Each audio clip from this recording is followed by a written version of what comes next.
انسانی تاریخ کی سب سے تیز رفتار سواری کیا ہو سکتی ہے؟ گھوڑے، موٹر سائیکل، کارز، جہاز یا ایروپلین؟ لیکن آج سے 1400 سال قبل ایک ایسی بھی سواری موجود تھی جس کی رفتار بجلی کی مانند تھی۔ اس بجلی جیسی تیز رفتار سواری کا نام براق تھا۔ وہ سواری جس پر بیٹھ کر نبی صلی اللہ علیہ وسلم سفر معراج پر گئے۔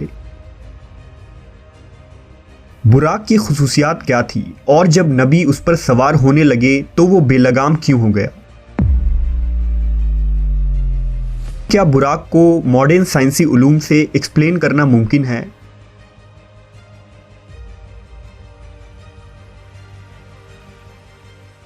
واقعہ معراج تاریخ انسانی کا ایک ایسا حیرت انگیز اور انوکھا واقعہ ہے جس کی تفصیلات پر انسانی عقل حیران رہ جاتی ہے۔ اگر انبیاء کرام کی تاریخ کو دیکھا جائے تو معلوم ہوتا ہے کہ اللہ نے اپنے برگزیدہ رسولوں اور نبیوں کے ہاتھوں سے مختلف معجزات ظاہر کیے۔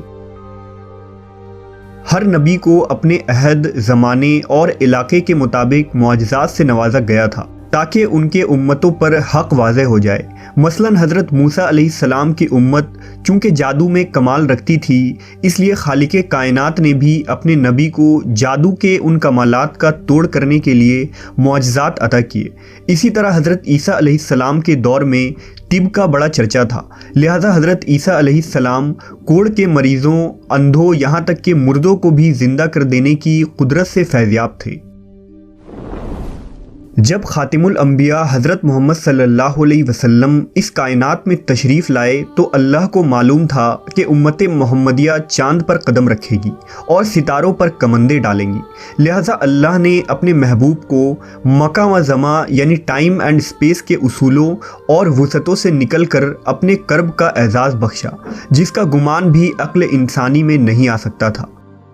تمام انبیاء کرام کے معجزات ایک طرف اور حضور کا معجزہ معراج ایک طرف، تمام معجزات مل کر بھی معجزہ معراج کے درجے کو نہیں پہنچ سکتے۔ واقعہ معراج ہجرت سے 1 یا 2 سال پہلے پیش آیا۔ اس وقت ہمارے پیارے نبی محمد صلی اللہ علیہ وسلم کی عمر مبارک 52 سال تھی اور یہ 27 رجب کے شب کا واقعہ تھا۔ لہذا حضرت مالک بن ساسا سے مروی ہے کہ خود رسول اللہ صلی اللہ علیہ وسلم نے فرمایا کہ میں نیند اور بیداری کے درمیانی کیفیت میں تھا جب میرے پاس ایک فرشتہ آیا۔ اس نے میرا سینہ چیرا، پھر میرے دل کو نکال کر غسل دیا اور اسے دوبارہ اندر رکھ دیا۔ پھر ایک سواری لائی گئی جو خچر سے چھوٹی اور گوشت دراز سے بڑی تھی، اس کا رنگ سفید تھا، اسے براق کہا جاتا تھا، پس مجھے اس پر سوار کرایا گیا۔ روایت ہے کہ حضور براق پر سوار ہو کر بیت المقدس پہنچے تو براق سے نیچے اترے اور اس کے لگام کو اس ستون کے ساتھ باندھ دیا جس کے ساتھ انبیاء کرام نے اپنے سواریوں کے لگام باندھے رکھے تھے۔ اس کے بعد نبی صلی اللہ علیہ وسلم مسجد اقصیٰ میں داخل ہو گئے۔ مسجد اقصیٰ میں حضرت آدم علیہ السلام سے لے کر حضرت عیسیٰ علیہ السلام تک پیدا ہونے والے تمام انبیاء کرام آپ کے منتظر تھے، لہذا حضور وہاں تشریف لائے اور تمام نبیوں کی امامت کی اور نماز ادا کی۔ نماز سے فارغ ہونے کے بعد آپ دوبارہ براق پر سوار ہو کر آسمانی سفر پر روانہ ہو گئے۔ حضور نے براق پر سوار ہو کر 7 آسمانوں کا سفر کیا جہاں کچھ انبیاء کرام سے آپ کی ملاقات بھی ہوئی۔ پھر حضرت جبرائیل امین نے آپ کو جنت و جہنم کے کچھ منظر دکھائے اور پھر آپ اس سفر میں کائنات کے آخری حد سے بھی باہر سدرۃ المنتہا تک پہنچے جہاں آپ اللہ سے ہم کلام ہوئے۔ امت محمدیہ کے لیے روزانہ 5 نمازیں فرض کی گئی، شرک کے سوا تمام گناہوں کی معافی کا امکان بتایا گیا اور سورہ بقرہ کی آخری 2 آیات آپ کو تعلیم فرمائی گئی۔ اس سفر کے واپسی پر حضور اپنے مکان پر کچھ اس حالت میں پہنچے کہ روایات کے مطابق ابھی آپ کے گھر کی کنڈی ہل رہی تھی اور آپ کے وضو کا پانی ابھی تک آپ کے جسم مبارک سے ٹپک رہا تھا۔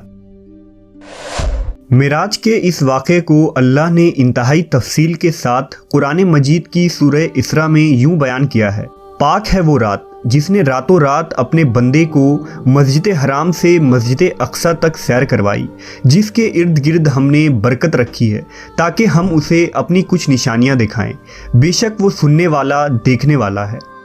معراج کے اس عظیم سفر میں رسول اللہ صلی اللہ علیہ وسلم جس سواری پر سوار ہوئے تھے اسے براق کہا جاتا ہے۔ اب سوال یہ پیدا ہوتا ہے کہ براق کیا تھا؟ کیا یہ کوئی ایسی مخلوق تھی جو اس دنیا میں پائی جاتی ہے؟ علماء و مفسرین کے مطابق براق دراصل لفظ برق سے نکلا ہے۔ برق چمک کو کہتے ہیں، لہٰذا رسول اللہ صلی اللہ علیہ وسلم کی سواری کے لیے جو چیز پیش کی گئی تھی وہ انتہائی سفید و چمکدار اور روشن تھی کہ اس کا نام براق پڑ گیا۔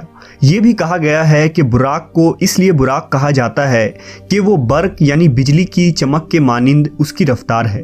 روایتوں کے مطابق براق خچر سے چھوٹا اور گدھے سے بڑا تھا، اور جہاں اس کی حد نگاہ پڑتی تھی وہاں اس کا قدم پڑتا تھا۔ علماء کے ذہن میں یہ سوال بھی پیدا ہوا کہ اللہ نے حضور کی سواری کے لیے براق کا ہی انتخاب کیوں کیا، جبکہ وہ اس بات پر قادر ہے کہ بغیر کسی سواری کے آپ کو سفر کے تمام مراحل طے کروا دیتا۔ لہذا فتح الباری کے مصنف حافظ ابن حجر نے اس ضمن میں لکھا ہے کہ اسراء و معراج کے سفر میں سواری کے چناؤ میں بڑی حکمت ہے، حالانکہ اللہ اس بات پر بھی قادر تھا کہ اپنے نبی کے لیے زمین کو سکیڑ دیتا، لیکن اللہ نے سواری کا انتظام اس لیے کیا تاکہ اللہ کے رسول کو انسیت و مانوسیت ہو، کیونکہ بادشاہ جب اپنے مقربین کو اپنے دربار میں بلاتا ہے تو اس کے لیے سواری روانہ کرتا ہے۔ کچھ علماء براق کو ایک جنتی جانور قرار دیتے ہیں جو خصوصاً معراج کی رات کو ہی حضور صلی اللہ علیہ وسلم کی سواری کے لیے اس زمین پر آیا تھا۔ لہٰذا امام ترمذی نے ایک روایت نقل کی ہے کہ جب جبرائیل علیہ السلام نے براق کی لگام تھامی اور رسول اکرم صلی اللہ علیہ وسلم کو اس پر سوار ہونے کی دعوت دی تو براق حضور کو دیکھ کر کانپ اٹھا اور بے لگام ہو گیا۔ لہٰذا جبرائیل امین نے اس سے کہا کہ ٹھہر جا، اللہ کی قسم رسول اللہ سے بہتر کوئی شخص اس سے پہلے تجھ پر سوار نہیں ہوا۔ لہٰذا جب تاجدار کائنات محمد صلی اللہ علیہ وسلم براق پر سوار ہوئے تو وہ فخر و مسرت سے ناچنے لگا کہ آج اسے اس عظیم شخصیت کی سواری ہونے کا لازوال اعزاز حاصل ہو رہا ہے۔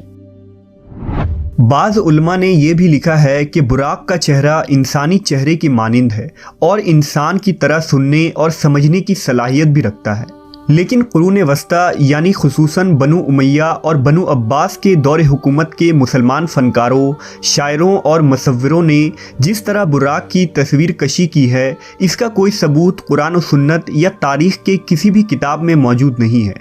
ان پینٹنگز میں عام طور پر براق کو ایک ایسے مافوق الفطری گھوڑے جیسا بنایا گیا ہے جس کے سر کی جگہ ایک عورت کا چہرہ دکھایا جاتا ہے۔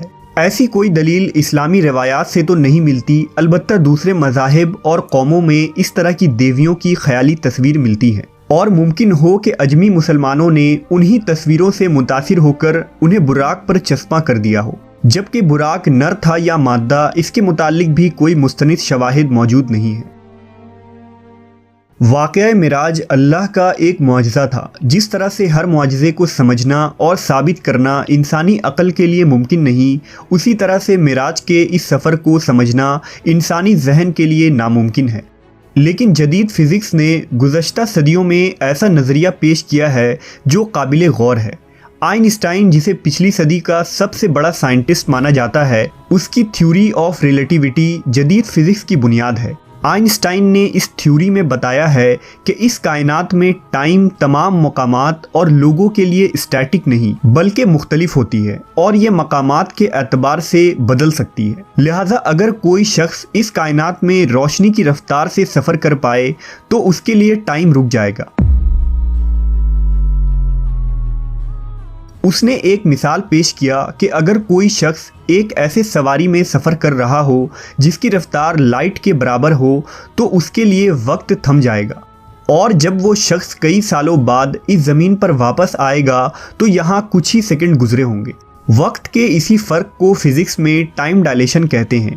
اس سائنسی ٹرم کو سمجھنا سفر معراج اور براق کو سمجھنے کے لیے بہت ضروری ہے، کیونکہ براق کی رفتار بھی روشنی یعنی برق کے رفتار کے برابر تھی، اسی وجہ سے اس سواری کا نام براق تھا۔ لہٰذا آپ صلی اللہ علیہ وسلم جب اس رفتار سے سفر معراج کرنے کے بعد واپس تشریف لائے تو وقت بالکل نہیں گزرا تھا، اور آپ نے کئی سالوں کا سفر چند لمحوں میں ہی طے کر لیا تھا، جسے آج 21ویں صدی کی سائنس ٹائم ڈائلیشن کی شکل میں تسلیم کرتی ہے۔